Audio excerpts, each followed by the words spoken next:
말씀으로 창조하시고 사람의 생사와 복을 주관하시는 하나님 아버지, 영광과 찬양과 경배를 드립니다. 오늘도 매주 이 자리에서 직장 예배를 허락해 하시고 주님께 예배드리도록 은혜 베풀어 주시니 감사합니다. 오늘 예배를 통해서 주님의 모습을 담는 변화를 얻게 되기를 기도합니다. 주님의 마음과 뜻과 섭리를 깨닫고 주님과 만나게 되기를 기도합니다. 추수의 계절 9월입니다. 아직 완전한 무더위가 사라지지는 않았으나 점차 선선한 바람을 더하여 화창한 날씨 주심에 감사드립니다. 현재 3분기의 마무리를 앞두고 있습니다. 순탄치 않은 상황 가운데 있지만 우리 모두는 하나님이 창조하시면서 심어놓은 놀라운 능력인 믿음의 힘을 지니고 있습니다. 믿음이 운명이 되고 우리 현재의 모습은 반복적으로 이루어진 믿음의 산물이라는 것을 믿고 항상 긍정적인 결과를 얻을 수 있다라고 믿고 끝까지 나아갈 수 있도록 인도하옵소서.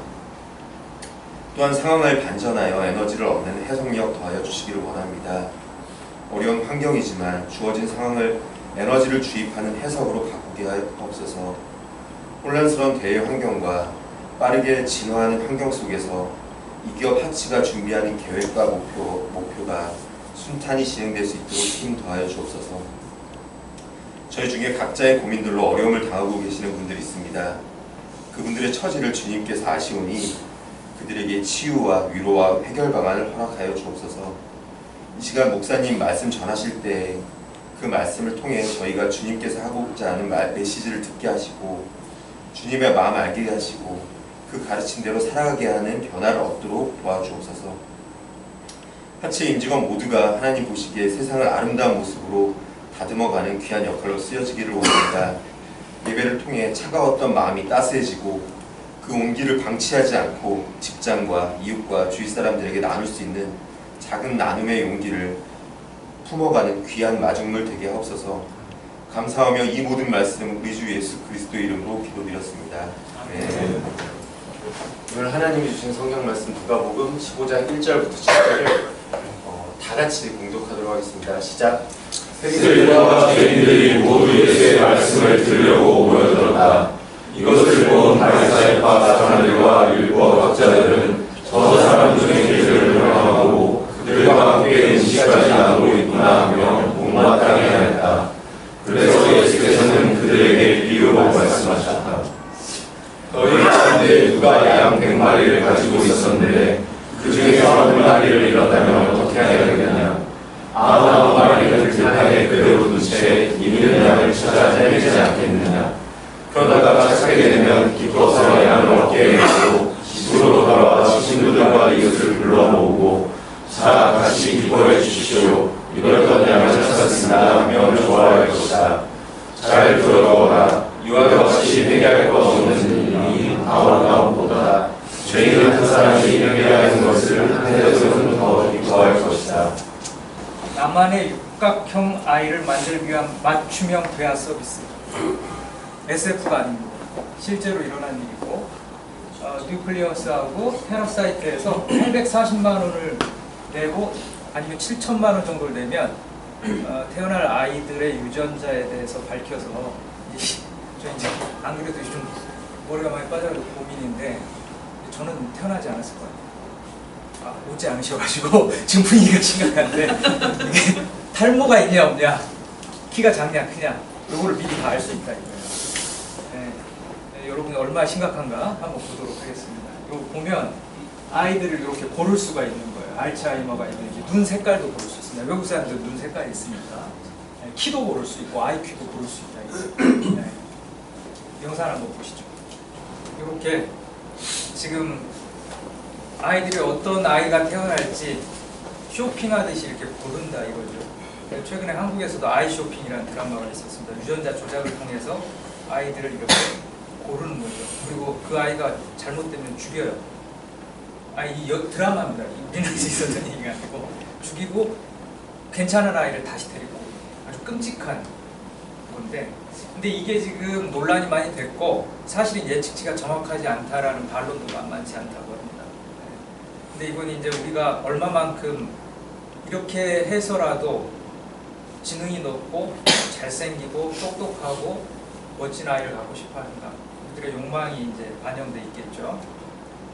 지금 스타벅스가 치맥 카페를 운영하는 이유, 이제 태어남에 대한 건데 이제 또 고령화 사회가 되지 않습니까? 그 반대편에 있는. 그래서 지금 일본은 지금 2005년에 이미 20%가 70세 이상이 이제 초고령 사회가 됐고, 우리는 25년, 지금이죠. 지금 20%입니다. 36년이 되면 우리나라는 30%, 43년이 되면 36%, 50년이 되면 40%. 인구의 절반 가까이가 70세 이상이 된다라는 거죠. 일본은 이걸 굉장히 심각하게 받아들이고 있는 것 같아요. 그래서 최근에 칸 영화제에도 초청을 받고 굉장히 많은 작품상을 받은 플랜 75라는 영화가 있습니다. 플랜 75 뭘까요? 근미래, 가까운 미래에 일본 의회에서 플랜 75라는 법령이 통과됩니다. 75세가 되면 생사를 본인이 결정할 수 있게 해주는 겁니다. 말이 좋아서 생사를 결정하는 거예요. 죽겠다고 신청을 하면 주국 약물을 뭐 투입하든지 이렇게 해서 죽고 화장까지 하고 이러는 걸 국가가 도와주는 겁니다. 네, 그런 영화가 나왔어요. 한번 보시죠. 네, 플랜 75에 그 할머니가 나오는데 78세 된 할머니인데 호텔에서 이제 일을 해요. 근데 어느 날 호텔에서 나이가 드신 분들은 모두 자릅니다. 그러니까 이제 생계가 막막해진 거예요. 그러던 차에 플랜 75라는 얘기를 듣고 이 플랜 75를 신청을 합니다. 죽겠다는 거죠. 근데 이제 상담해주는 분은 소년뻘 되는 그 여자예요. 근데 일주일에 15분 동안 통화할 수 있는데 통화를 하다 보니까 정이 드는 거예요. 그래서 개인적으로도 한번 봅시다. 근데 이게 신청을 하면 10만 엔을 줘요. 그냥 한 100만 원 돈 조금 되겠죠? 옛날에 어떻게 되는지 모르겠지만 100만 원 돈 될 것 같아요. 이제 그 100만 원으로 뭐 외식을 하든 뭐 죽기 전에 쓰라 이거예요. 근데 이제 자기는 쓸 데가 없으니까 검소한 할머니인데 이 원래 만나면 안 되는데 이 상담원하고 만나서 볼링도 하고 음식도 먹고 이래요. 근데 이제 나중에 이 상담원이 이제 마지막 통화를 하는 장면에서 막 울먹이면서 이제 철회할 수도 있습니다. 하면서 이제 안내를 해주는 건데 이런 일들이 왜 벌어지느냐? 왜 아이들을 이렇게 유전자 조작을 해서라도 이렇게 기능이 좋은 아이를 얻고자 않고 그 다음에 또 75세가 되면 이제 국가가 이렇게 죽음을 권하는 이 근미래적인 상상이 나올까? 일본에서는 이 영화가 24년에 작년에 개봉을 했는데 굉장히 큰 충격과 논란을 불러일으켰습니다. 왜 그랬을까요? 있을 수도 있는 일이라고 생각했기 때문이죠. 근데 이런 일들이 벌어지는 이유는 인간을 쓸모의 관점에서만 보기 때문이라고 생각합니다. 쓸모의 관점에서만 본다면 이런 일은 충분히 일어날 수 있다라는 것이죠. 제가 하이델베르크에 10여 년 전에 간 적이 있어요. 독일 하이델베르크에. 여기서 유학하는 후배가 하나 있었습니다. 그래가지고 기독교 사회철학을 공부해서 박사과정에 있는 후배가 하나 있어서 유럽을 70일 여행하다가 그 후배네 집에서 좀 묵어가려고 하이델베르크 진짜 봐도 아름답죠. 근데 여기에 유명한 그 장소가 하나 있는데 철학의 길이라는 게 있어요. 이 철학의 길은 뭐냐면 이름도 유명한 칸트 철학자 아시죠? 그 칸트가 루틴이 있어요. 칸트. 그래서 칸트가 산책을 할 때 사람들이 시계를 맞췄대요. 왜냐하면 너무 정확하게 그 시간에 산책을 하니까. 근데 이 칸트가 했던 말 중에 가장 유명한 말이 정원명법이라는 겁니다. 뭐냐면 인간을 쓸모로 바라보지 말고 인간을 수단으로 바라보지 않고 뭐냐? 목적으로 대하라. 인간을 수단으로 대하지 말고 목적으로 대하라가 정원명법입니다. 근데 너무도 지금 이 시대는 인간을 수단으로서 생각하는 것이 아닙니다. 저는 좀 슬프더라고요. 그래서 저는 저 영화 보면서 두렵기도 하고 눈물도 났습니다. 인간을 수단으로만 생각할 때 우리 사회는 어디로 갈 것인가? 그러나 인간을 수단으로 대하지 말고 인간을 목적으로 대하라는 것이죠. 네. 꽤 한 7분 정도 되는 그 영상인데 이 영상을 좀 마지막으로 봤으면 좋겠는데 최재천 교수 여러분도 아시나요? 네, 최재천 교수님이 어느 강좌에 나와서 이제 진화생물학자죠. 우리나라 지식인 중에는 아주 유명한 지식인이시죠. 숙론이라는 책을 최근에 내셨고 그분이 이제 그 대담을 하는 장면인데 7분 정도 되는 영상입니다. 이걸 지금부터 좀 보도록 하겠습니다. 얼마 전에 은퇴를 1년 앞둔 분하고 이제 대화를 나누는데 그분은 이제 뭐 종교가 없었어요. 근데 30년을 한 회사에서 이제 열심히 일하신 분이죠. 근데 그분이 저한테 이 얘기를 하시더라고요. 그냥 먹고 살려고 열심히 일했대요. 그래서 돈도 모았고 뭐 앞으로 노후는 걱정을 안 한대요. 왜냐하면 이렇게 잘 하셨나 봐요. 연금이나 이런 거 하셔서. 근데 저한테 이 말을 하시더라고요. 목사님 근데 남은 생은 좀 의미 있게 살고 싶어요 라고 얘기하시더라고요. 그 의미가 뭘까? 라는 생각을 해보게 됐습니다.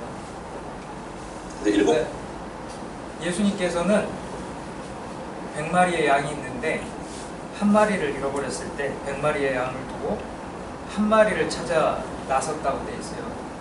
비효율적인 일이죠. 낭비죠.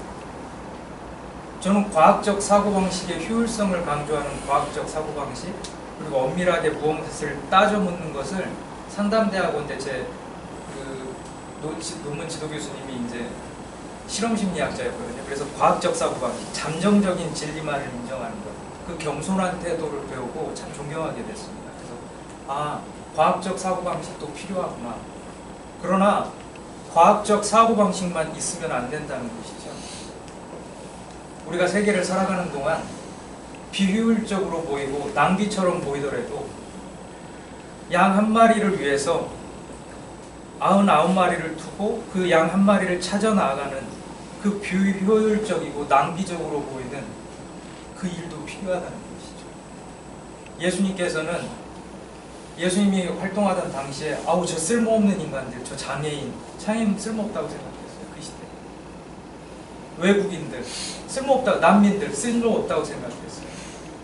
그리고 또 우리나라로 따지면 일제 통치 때 막 그 일제 앞에 서가지고 막 돈 걷어들이는 세금쟁이들, 저런 나쁜 인간들 다 싹 쓸어버려야 된다고 생각했던, 그 사회에서 쓸모없고 나쁜 놈이라고 생각했던 사람들을 예수님께서는 오히려 찾아가셨습니다. 그런 태도도 필요하다는 것이죠. 그런 의미도 필요하다는 것이죠. 우리의 삶 속에서 그 태도도 있어야 된다고 믿습니다. 오늘 버스에서 내려와서 이제 이따가 점심 드시러 가실 때 한번 보셨으면 좋겠습니다. 교부 앞에 문구가 다 있잖아요. 저 교부 최승자 시인의, 제가 참 좋아하는 시인인데 최승자 시인의 이상하지? 이렇게 써있더라고요. 이상하지 살아있다는 것 참 아슬아슬하게 아름다운 일이란다 라고 적혀있고요.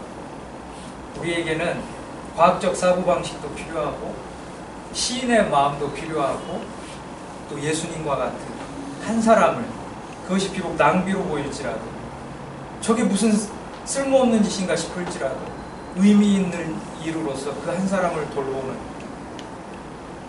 그런 십자가의 정신도 우리에게는 필요하다고 믿습니다. 그게 사람 살아가는데 모두 다 필요한 정신이라고 믿어요.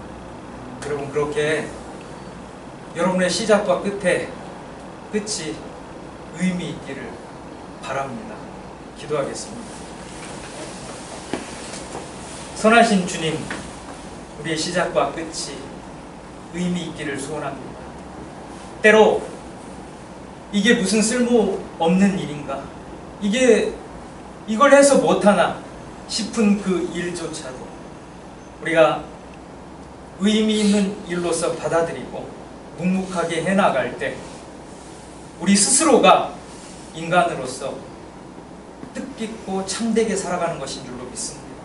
때로 과학적 사고방식도 필요하고 때로 시인의 마음도 필요하고, 그리고 더 무엇보다도 예수님의 마음이 필요한 줄로 믿습니다.